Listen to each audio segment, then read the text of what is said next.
Deus não ama a natureza e se manifesta através dela? Em relação ao passarinho e ao homem, na fala de Jesus, qual tem mais valor? O homem, né? O homem. Porque o homem já passou pela evolução do passarinho há muito tempo. Por isso que ele fala, olhai as aves dos céus.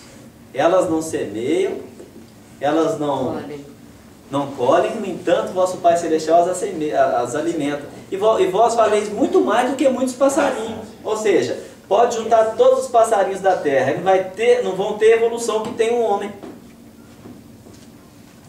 Por quê? O princípio inteligente que está lá, no reino animal, ele ainda vai ter que avançar muito para chegar na hierarquia hominal. Né? Então ele está dizendo aqui, e ela concebeu e teve Caim e disse, alcancei do Senhor um varão, e teve mais a seu irmão, Quer dizer, existe o princípio inteligente para Deus na assimilação da sua criação como manifestação do seu amor. Só que, obviamente, à medida do progresso do princípio inteligente, ele vai assimilando mais as coisas de Deus. Nós todos temos para Deus o mesmo valor, mas quem tem maior quilate para Deus? Eu ou Jesus? Jesus. Obviamente. Por quê? Porque Jesus é um instrumento direto dele que vai me fazer chegar até ele. É algo que nós só com o tempo vamos assimilar com mais propriedade. A questão da evolução e a assimilação do amor de Deus. Né? Porque nós ainda não sabemos nem o que é o amor incondicional em termos de humanidade. Quanto mais o amor incondicional em termos de cosmos.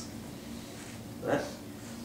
E aí aqui vem mais. E teve mais a seu irmão Abel, e Abel foi pastor de ovelhas, e Caim foi lavrador de terras. Já existe aqui o quê?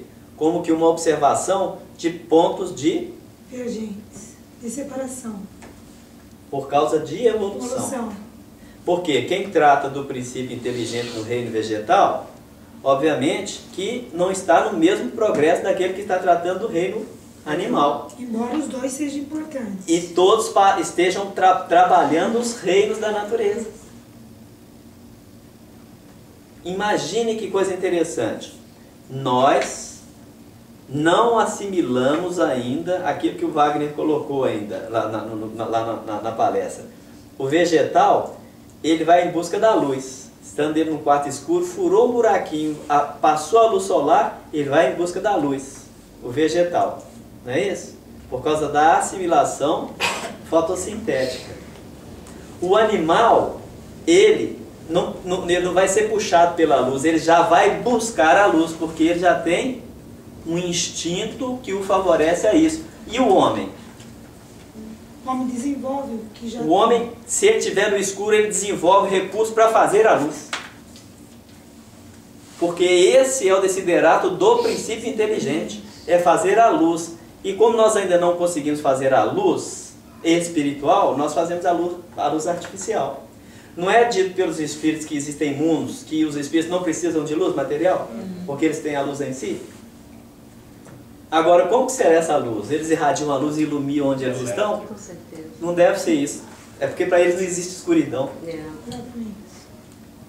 Eles são guiados e teleguiados pelo raciocínio e pelo sentimento. Então, imaginarmos, por exemplo, a grandeza de Deus.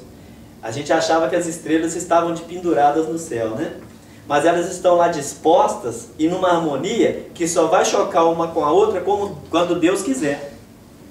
Então, tudo passando em uma velocidade, né? O planeta Terra, gente, a água não derrama, não sei como, né? É uma velocidade que essa nave está passando pelo universo aí. Impressionante. E a gente está de cabeça para baixo, acha que está de cabeça para cima. Estamos achando que estamos de pé, estamos deitados, estamos de cabeça para baixo. Mas você já parou para pensar como é que é? Ali aconteceu ao cabo de dias que Caim trouxe do fruto da terra uma oferta ao Senhor. Aconteceu que ao cabo de dias, ou seja, depois de um processamento, de todo um trabalho, ele trouxe da oferta ao Senhor. Para que ele levou? Nós estamos aqui assimilando uma coisa literal, mas como na realidade não deve ser. Porque foi verdade que Caim levou para Deus e apresentou a oferta? Não. Quem que é o Senhor aqui? A consciência. A partir do momento que o indivíduo trabalhou um determinado processo, ele administrou, chegou ao ponto de colher a evolução daquele processo, é a consciência do próprio indivíduo é que vai ser apresentada toda aquela estrutura que ele processou a chegar àquele ponto. Então ele vai e ofereceu do fruto da terra ao Senhor. Do fruto da terra oferece ao Senhor, ou seja, dos recursos, dos empreendimentos, de tudo aquilo que a gente vai elaborar na nossa evolução planetária, nós vamos oferecer a nossa própria consciência. É a aferição do progresso que nós vamos atingindo à medida de um determinado trabalho que vamos realizando. E Abel trouxe também dos primogênitos das suas ovelhas e da sua gordura, e atentou ao Senhor para Abel e para a sua oferta. Aqui está totalmente mesclado com aquelas ideias que se tinha dos princípios das oblações, das oferendas, dos rituais, né, Rodrigo? Porque acreditava-se que a Deus aplacava a ira através de ofertas e adquiria esse favor de Deus através das ofertas. Então sacrificava um animal e dava-se a intenção de que, por exemplo, a gordura era a parte mais laboriosa da estrutura física do animal, então era separada a gordura e tinha um valor. Então ele ofereceu não só a carne das ovelhas, dos primogênitos das ovelhas, ou seja, dos filhotes, como separou ali a gordura e ofereceu ao Senhor. E olha que coisa interessante, mas para Caim a sua oferta não atentou, porque Deus ficou agradado com a oferta de Abel. Então Deus está fazendo uma acepção aqui, né? Ele está fazendo uma diferenciação. Esse aí trouxe para mim umas cenourinhas, trouxe uns pezinhos de alface, mas na nossa intenção, o que é mais agradável é o quê? Um bom pedaço de carne, né? O outro me trouxe um pernil. Vocês entenderam a questão? Do valor simbólico?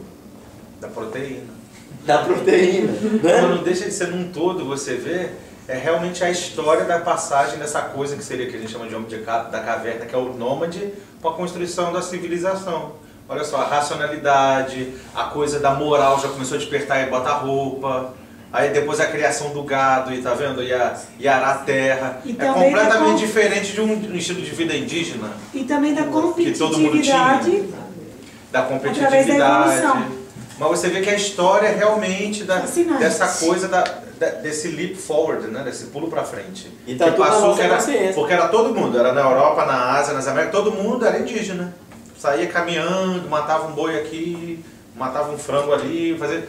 Isso é o início da civilização mesmo, você vê que era. Era uma coisa interessante,